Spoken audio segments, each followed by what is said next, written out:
आप लोग को पता है कि जेईई मेंस का 60 to 70% part of paper easy to medium level तक का होता है, और वो भी वो कुछ लिमिटेड 20 to 30 चैप्टर से ही आता है, पूरे सिलेबस से नहीं आता वो इंपॉर्टेंट वाला पार्ट, ठीक है, जो 60-70 की मैं बात कर रहा हूँ। Same goes for JEE advance, 50 to 60% paper कुछ इंपॉर्टेंट चैप्टर से होता है, ठीक है, और उसकी मैं बात कर भी चुका हूँ, और भी थोड़े पॉइंट्स में बात करने वाले हैं, ठीक है। यार ये वीडियो में ना मैंने सारी वो टिप्स जो मैंने फॉलो की थी, और मैंने किसी अपने दोस्त को या फिर किसी को देखा है कि वो फॉलो करता है, उसकी रैंक इंप्रूव हुई हो, ठीक है, वो उन टिप्स को लाया हूँ उस वीडियो में मैं, ठीक है। तो यार जो मुझे पहली बार देख रहे हैं, तो मैं हूँ विवेक शर्मा, ऐसी एजुकेशनल कंटेंट बनाता रहता हूँ, तो मेरा चैनल विजिट कर सकते हो यार। अगर थोड़ी भी अच्छा लगे, क्वालिटीफुल लगे तो ज़रूर सब्सक्राइब भी कर सकते हो और वीडियो लाइक भी कर सकते हो यार, ठीक है। और यार ठीक सीधी सी बात है यार, मैं वीडियोज़ के थ्रू तुम्हें गाइडेंस दे रहा हूँ, तो तुम भी गिव एंड टेक के उस प्रोसेस में मुझे तुम सपोर्ट करो, सब्सक्राइब कर दो, लाइक कर दो वीडियो को, ठीक है। जल्दी से चलते हैं यार वीडियो की तरफ। यार जो कॉमन चीज़ें हैं कि जैसे मॉक्स देने चाहिए, एनालाइज करना चाहिए, ठीक है, रिवीजन करना चाहिए ताकि हमारी रैंक अच्छी है, वो तुम्हें पता होगी, तुम उस चीज़ के बारे में अवेयर हो। मैं वो चीज़ों के बारे में बात कर रहा हूँ जिनका या तो तुम्हारे पास सोल्यूशन नहीं है, या और तुम्हारे पास है तो तुम इसे इम्प्लीमेंट नहीं कर पा रहे, ठीक है। दूसरी बात तो ये होती है यार कि तुम पढ़ाई, जहाँ पे एजुकेशन आता है ना, पढ़ाई वाली चीज़ों में तुम ऐसा नहीं होता कि ये सिंपल ये चीज़ दे दी मैंने तुम्हें और वो उसका सोल्यूशन, ऐसा नहीं होता। उसमें क्या होता है ना कि पहले बात तो आपको ब्रेन को ट्रेन करना पड़ता है, अच्छी हैबिट्स फॉलो करनी पड़ती है, ठीक है, कंटिन्यूअस हार्डवर्क चाहिए होता है, ठीक है। तो उस हिसाब से मेरे पॉइंट्स डिज़ाइंड है। तुम ये मत समझना है कि 1 महीने में तुम्हारी ग्रोथ हो जाएगी, टाइम लगता है। तो सबसे पहले यार उन लोगों की बात कर लेते हैं जिनको ये तक नहीं पता कि जेईई मेंस और एडवांस के लिए क्या इंपॉर्टेंट चैप्टर्स होते हैं, क्या ईजी चैप्टर्स होते हैं, ठीक है, किस में ज़्यादा हम स्कोर कर सकते हैं। तो इसमें और दूसरी बात यार, मैं इस वीडियो में ना स्टार्ट बेसिक से करूँगा, जैसे ये बहुत बेसिक टिप लग रही होगी कि मैं तुम्हें इंपॉर्टेंट चैप्टर बता दूँ, धीरे धीरे मैं डीप लेवल पे जाऊँगा, ठीक है। तुम ये वीडियो अभी स्किप मत करना, थोड़ा वेट करो, बहुत अच्छे पॉइंट्स बताने वाला हूँ। तो फर्स्ट पॉइंट में यही है कि इंपॉर्टेंट चैप्टर की पीडीएफ तो तुम्हें मिल जाएगी मेंस और एडवांस की, मैं नीचे डिस्क्रिप्शन बॉक्स में डाल दूँगा, तुम्हें स्क्रीन पर भी दिख रही होगी। पर इसमें इंपॉर्टेंट पॉइंट क्या है, मैं इंपॉर्टेंट चैप्टर क्यों करना कह रहा हूँ। फॉर एग्जाम्पल, तुम्हारा वर्क एनर्जी या वर्क पावर एनर्जी बहुत स्ट्रॉन्ग है, ठीक है, और तुम्हारा है ईजी चैप्टर कोई समझ लो मोशन इन 1 डायमेंशन, ठीक है। वैसे वो उतना ईजी नहीं है, पर मैं मान के चल रहा हूँ, एग्जाम्पल ले लो। और एग्ज़ाम में क्या हुआ, तुम्हारा जो स्ट्रॉन्ग था उससे आया बिल्कुल हार्ड क्वेश्चन, और मोशन इन 1 डायमेंशन तुमने छोड़ रखा था। तो अब ना तो वो हुआ जो तुम्हारा स्ट्रॉन्ग था, और जो छोड़ रखा वो तो गया ही। तो ऐसे में मैं कह रहा हूँ इंपॉर्टेंट और ईजी चैप्टर करना बहुत इंपॉर्टेंट हो जाते हैं, ठीक है, करना बहुत ज़्यादा इंपॉर्टेंट हो जाता है। सेकेंड पॉइंट मेरा इसी चीज़ पर एलेबरेट किया मैंने, इसी चीज़ पर बेस्ड है। गाइस, वीडियो में आगे बढ़ने से पहले मैं एक अनाउंसमेंट करना चाहता हूँ कि अगर तुम जेईई 2022 के एस्पायरेंट हो तो अनअकैडमी ने अर्ली एक्सेल बैचेस लॉन्च किए हैं। फर्स्ट अर्ली एक्सेल बैच है और सेकंड अर्ली लीडर बैच है फॉर ड्रॉपर्स।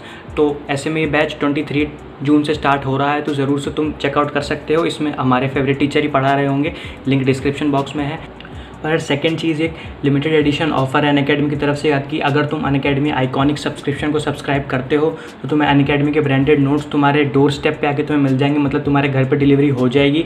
और ये ऑफर सिर्फ 21 जून से 30 जून तक ही वैलिड है, और अच्छा ऑफर है, तुम ज़रूर से चेकआउट कर सकते हो।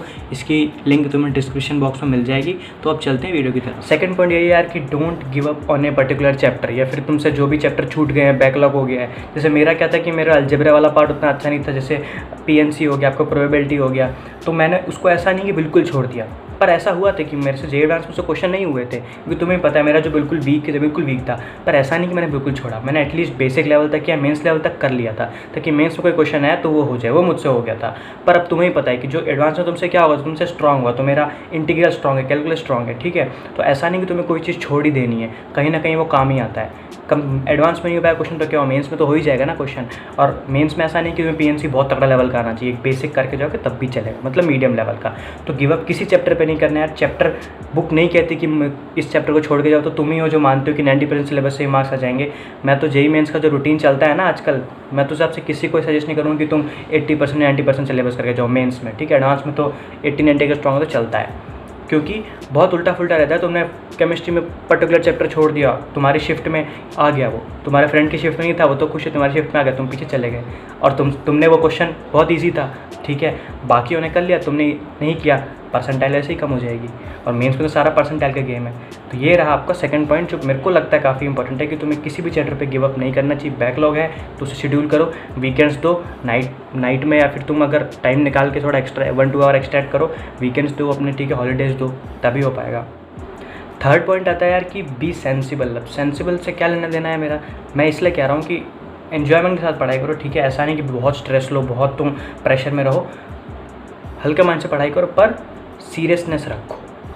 क्योंकि क्या होता है ना कि तुम पढ़ रहे हो 2 से 3 घंटे तक, तुम्हारा फ्रेंड आता है बुलाने के लिए, खेलने के लिए, सिर्फ 5 मिनट के लिए बुला रहा है, ठीक है। मैं नहीं कह रहा 1 घंटे के लिए बुला रहा है, सिर्फ 5 मिनट के लिए। और तुम ये नहीं देखते कि तुम 3 घंटे की पढ़ाई कर रहे थे, उस पढ़ाई को तुम्हें सेट करने में स्टार्टिंग का आधा घंटा मन नहीं लगा होगा, बोरिंग लग रहा होगा, बहुत सारी प्रॉब्लम हुई होगी, तब जाके तुम्हारा उस स्टेट ऑफ माइंड पे आए हो तुम, जहाँ पे तुम्हारा क्वालिटी स्टडी बन चुकी है। अब उस लिंक को तोड़ रहे हो तुम, तो वो 5 मिनट तुम्हारे शायद पूरे 3 आवर्स पे भारी पड़ जाएँ, ठीक है। तो ऐसे में क्या होगा ना, अगर 15 मिनट बाद जा रहे हो तो चलेगा। ऐसा नहीं है कि तुम ऑन द स्पॉट सीधा बुक बंद की चलेगी। तुम्हें एग्जांपल देना सेंसिबल होने का।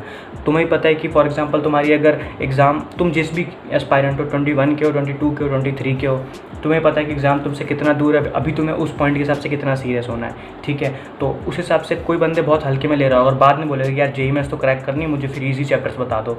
तुम्हें भी पता है कि ईजी चैप्टर से तो शायद यार 2000 या फिर 3000 रैंक नहीं आती, पढ़ना तो काफ़ी पड़ता है, ठीक है। इसलिए मैं कह रहा हूँ कि थोड़ा सा सीरियसनेस रखना, क्योंकि ये सीरियसनेस ही तुम्हें आगे तक ले जाएगी, ठीक है। कंसिस्टेंसी तभी आएगी जब तुम सीरियस रहते हो, ठीक है। कंसिस्टेंसी बाय प्रोडक्ट होती है किसका? सीरियसनेस का, जो तुम लगातार कर रहे हो, क्योंकि तुम्हें पता है क्या इंपॉर्टेंट है और क्या इंपॉर्टेंट नहीं है। 4th पॉइंट के लिए यार पहले क्योट बोलना चाहूँगा, तुमने शायद सुना भी हो फिर ना भी सुना हो, कि हीरो वो नहीं होता जो बाकियों के मुकाबले ज़्यादा ब्रेव हो। हीरो वो होता है जो बाकियों के मुकाबले 10 मिनट्स ज़्यादा ब्रेव हो। समझे तुम? मतलब हार गए सब, ठीक है, वो सब, उनकी ब्रेवरी चली गई, पर वो 10 मिनट ज़्यादा ब्रेव था उनसे। वो लगातार खड़ा रहा, हारना नहीं है। मतलब बी पेशेंट। हार्डवर्क ऐसी चीज़ है जिसका रिजल्ट एक बार में नहीं दिखता, टाइम लगता है। ओवर द पीरियड ऑफ करते रहते तब जाके तुम्हें कुछ फ्रूट देखने मिलता है ना। तो पेशेंस का लेना देना यही है यार, कि तुम बस गोल पे फोकस करो, करते रहो, ठीक है। एक पीरियड, मतलब एक टाइम टेबल के साथ, टाइम टेबल वाला पॉइंट मेरा नेक्स्ट है ही, तो मैं नेक्स्ट में बात करूँगा, पर टाइम टेबल के साथ एक करते रहो। अब यार 5th पॉइंट रहता है टाइम टेबल। अब मैं टाइम टेबल का मतलब ये नहीं कि टाइम टेबल बनाओ 15 घंटे का और लग जाओ। एक हेल्दी टाइम टेबल बनाओ 7 to 8 आवर्स का, जो तुम फॉलो कर सकते हो। ऐसा नहीं कि तुमने अपनी एबिलिटी ज़्यादा का बना लिया, उसे 100% फॉलो करने का ट्राई करो, पर अगर 80 to 90% फॉलो हो रहा है तब भी तुम्हारी जीत है, ठीक है। ये पॉइंट को बहुत अच्छे से समझना कि फॉलो तुम्हें ट्राई तो यही करना है कि 100% पूरा फॉलो हो। 80 to 90 हो रहा है तब भी कोई दिक्कत नहीं है, जो बचा उसको संडे पे डाल दो, बाकी वीकेंड को अच्छे से कंटिन्यू करो, है ना, ताकि तुम्हारा लिंक ना टूटे यार। क्योंकि वो होता है ना कि अगर तुम 90% तुम सोचोगे 10% टाइम टेबल अब भी कंप्लीट नहीं मेरा, तुम डिमोटिवेट हो जाओगे। तो क्या है, सबसे मेन तो क्या है, कंसिस्टेंसी ना। उस एक वर्ड के अराउंड पूरी प्रिपरेशन घूमती है, जेईई की हो, गेट की हो, अब कोई भी एग्ज़ाम हो, है ना। तो यही पॉइंट था जो यार मुझे लगता है ये 5 पॉइंट बहुत ज़्यादा इंपॉर्टेंट हैं और जो मैंने फॉलो किए थे, जो कि की पॉइंट्स पे मैं जी के आया हूँ, मैं अपनी जेईई जिन पॉइंट्स पे निकाली वो ये थे, ठीक है। रैंक तो आपकी मेहनत, तो अब पेपर तो बाद में देने वाले हो, पर जो पूरे 2 साल माइंडसेट रहता है बंदे का, 2 साल वो जो प्रोसेस होता है ना, वो ज़्यादा मैटर करता है। वो एक दिन है ना, इन 2 साल का बाई प्रोडक्ट होता है। तो वो एक दिन कैसा होगा वो तुम्हारा हर दिन डिसाइड करने वाला है। तुम आज क्या कर रहे हो, कल क्या कर रहे हो, परसों क्या कर रहे हो, इस महीने क्या कर रहे हो, 2 महीने में कितना इंप्रूवमेंट किया। और सिंपल सी बात है यार, एक दिन में अगर तुम 0.1% भी इंप्रूवमेंट करते हो तो तुम खुद गिन लेना 365 डेज़ में कितना होगा, तुम अपना बेटर वर्जन बन चुके होगे। तो बस हर रोज़ इम्प्रूव करना है, एक अच्छी स्ट्रेटजी, अच्छे माइंडसेट के साथ, ठीक है। तो मेरा इस वीडियो में यार बताने का मकसद यही था कि तुम अवेयर हो जाओ एटलीस्ट।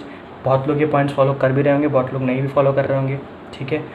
इस वीडियो में इतना ही यार, मिलता हूँ तुमसे किसी और वीडियो में। Till then bye.